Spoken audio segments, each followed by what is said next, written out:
Argentina and Chile, of course, last night in New Jersey. Argentina 1-0 winners. Lautaro Martinez, the goal in the 88th minute. That was the difference. Alejandro, on last night's Copa America, you said that this was the first game that for you had a real Copa America feel.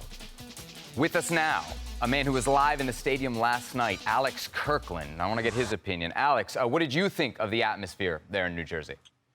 Atmosphere was good. Atmosphere was good. It was once again a game dominated by Argentina fans and the fans backing Argentina because I don't know what percentage of that stadium was full of Chile fans, but it was certainly dominated by blue and white. And that was reflected on the field, really, wasn't it? It was a game that Argentina once again dominated, didn't necessarily manage to convert the chances they were creating and got the job done in the end very, very late to go through to the quarterfinals, the first team to qualify for the quarterfinals. But still some questions maybe around this Argentina team. They may well have qualified with these two games so far with one game to spare. But it's still not the finished article. And like I say, there are some issues there in terms of, I think, some of the chances they're conceding at one end and maybe the failure to convert some of their chances at the other end. But overall, I guess the news for Argentina is mostly positive. The atmosphere, of course, one of the storylines. The other one was Messi, who looked like he was hurt but did manage to play the full 90 minutes. Do you have any concerns coming out of that game about his ability to kind of finish out the tournament and be as productive as we've expected him to be? Well, the truth is, by the end of the match, he was dragging that right leg. And his leg had been treated over the course of the game. Multiple times during the match, he was stretching it. You could see that it was an issue. And as he was chasing Di Maria down for essentially or potentially a tap-in towards the end of the match, I have no reason as to why he was making this sprint, but he was, and it was his version of sprinting when you're dragging a leg, and it's something that we talked about last night. It's like he was bringing the leg along, and you could tell that obviously, at the very least, there was discomfort. The way I see it is that there's something going on. And it's not something that they're going to discuss publicly or in great detail. But what I know for certain is that Lionel Messi will not play in that match, in the third match, group stage match against Peru, because Argentina has a bigger picture in mind and a bigger picture that includes winning this competition. And they're very much still the favorites, because when you look at everybody that has played, everybody seems to have questions about, is this team that good? Is this team that good? What about Colombia? What about the United States? Is Bolivia really a test? Well, no, it isn't. And you're trying to find reasons as to why other teams will challenge Argentina, and I still haven't seen a team that has looked better than Argentina. Can you find a reason that somebody could challenge Argentina? Uruguay is a team that could challenge Argentina, has beat Argentina in Argentina. Certainly, they're a team. Colombia is red hot, 23 straight games unbeaten, 8 of those straight wins.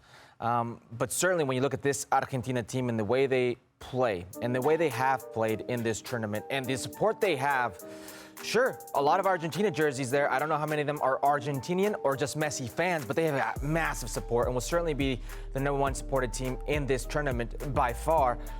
But I'm very worried about this injury to Messi because we've seen this movie before.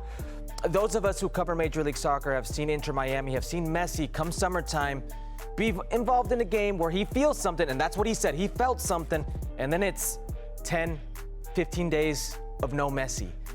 He's 37 years old. He just turned 37 years old. Your body doesn't respond the same way. It doesn't recover the same way. He himself said he felt it. I have no idea, along with Alejandro, why he was on the field after that. Certainly he's in doubt versus Peru, but beyond that, I would be worried if I'm Scaloni. If, for whatever reason, Ale, he's out or can't be that difference maker, can Argentina win without him?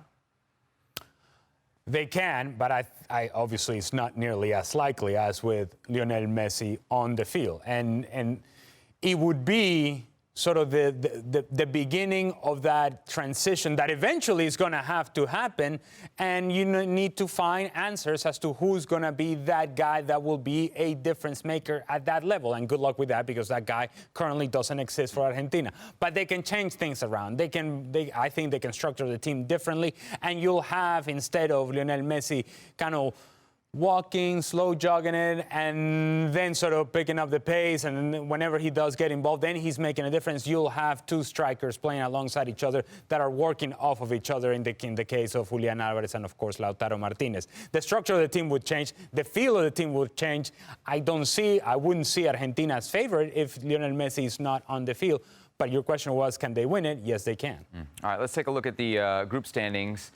as they stand right now in Group A. Argentina first already through to the knockout rounds. Canada picking up a narrow victory over Peru, 1-0. Peru with a player ejected in the second half. Argentina going through. Ale, who's joining them? Chi, chi, chi, le, le, le, viva Chile. That's who's going through. Yeah. And Canada, I suppose they won the game, and yet I was left with a feeling of frustration and disappointment about the way that they handled the match, about the way they managed the game late. They got a gift from Peru in the red card by Miguel Araujo that allowed Canada back into this game, because quite often they had not been competitive up until that point. And I just don't see that they're going to be able to match the intensity that we saw in a losing effort by Chile last night against Argentina. Now, the big challenge for Chile will be, can they, without Argentina in front of them, without Brazil in front of them, without Uruguay in front of them, that really gets their attention, with Canada, can they give that sort of performance with that intensity, that urgency, that desire that you felt in the stadium, that desire that you felt on the field, that fight, those duels, that physicality. If Chile brings that, then they'll win against Canada. If they don't, then it is goodbye. You agree? This is a pick 'em for me, and honestly, I'm going to go with Canada here. They're the younger team, they're the fresher team, they're the faster team. I'm looking at a Chile team that's going to be playing their third game in about 8-9 days in the Florida sun, versus a team that should be fresh, should be younger, should be faster. This Chile team relies on aging stars like Alexis Sanchez, 35 years of age, Edu Vargas, 34 years of age, Claudio Bravo, 41, Isla, who plays on the right-hand side, 36, who's a right back. Maybe it's asking too much of this team. Maybe they're a little long in the tooth, but certainly if they make it a physical battle, certainly if they bring them down to their level, and I mean that in the most respectful and impactful way for Chile against Canada, they can certainly impose their strengths here and win this game. But I'm taking Canada in this one. And I understand what you're saying. I get where you're coming from, Hercules. But the truth of the matter is that Canada yesterday, even playing with a men up, were dragging towards the end of the match. Yeah, the young team that you're talking about, they were dragging. And so you say they're fresh. Fresh-ish. Yeah, ish. Alex Kirkland still with us. He's seen both Canada and Chile play live. Who do you think's going through? Yeah, and I'm going to be at this game, and I cannot wait. I think it's such a fascinating kind of clash of styles. You've got this team, Canada, first time ever in the Copa America, on the brink of the group stage, and Chile, who have got, as you say, this sort of generation that looks a little bit past itself by day. They're still hanging on. I fancy Canada. I've liked what I've seen of them. I thought I was impressed with them against Argentina in the opening game. I think Canada have got enough to go through to the next round, and what a story that will be on their Copa debut. All right, there is Alex Kirkland. You can find his great work over at ESPN.com. Good to have you with us here on ESPN FC. Let's move from Group A discussion to Group B. Going down tonight, we got Jamaica against Ecuador in the first game, and then Venezuela against Mexico in the second game. Both Venezuela and Mexico winning their respective openers in this competition. How about the predictions? No surprise. I say Mexico's going to win. Definitely not biased at all. Ale? Draw 1-1. Herculez says draw 1-1. I think, Herc, you're probably the least biased of the three of us. So explain your prediction first. This is probably the closest matchup out of all of them, and they're going to play at SoFi Stadium. The confines are very tight. That probably plays into Venezuela's favor, being compact, being so defensive, and the way they can explode out. And I saw a Venezuela team against Ecuador that when they put the ball in the box from wide angles, really complicated Ecuador. I think that could be the same for the Mexican national team. The problem here is the Mexican national team is going to have so much of the ball, and I think they're going to change the personnel. Better players that maybe don't rely so much on open space could have a lot of long-distance shots. It could be one of those situations where maybe they get a scrappy goal. But I do see Venezuela getting on the board. To me, this is going to be 1-1. You agree? Well, yes. I think the graphic shows 1-1. Yes, so I'm curious as to why. Which also shows that I can be objective when talking What are you trying to say? About my team. I'm not pointing the finger. It's just other people in this panel. Objectivity, not their strength. I can be objective about Venezuela. And I'll have you know, historically, we haven't been all that successful against Mexico. So truth be told, I'll take a draw right now. And I'll take a draw because I think that puts pressure on Mexico against Ecuador in their last match, and it puts a responsibility of Venezuela to do something positive against Jamaica.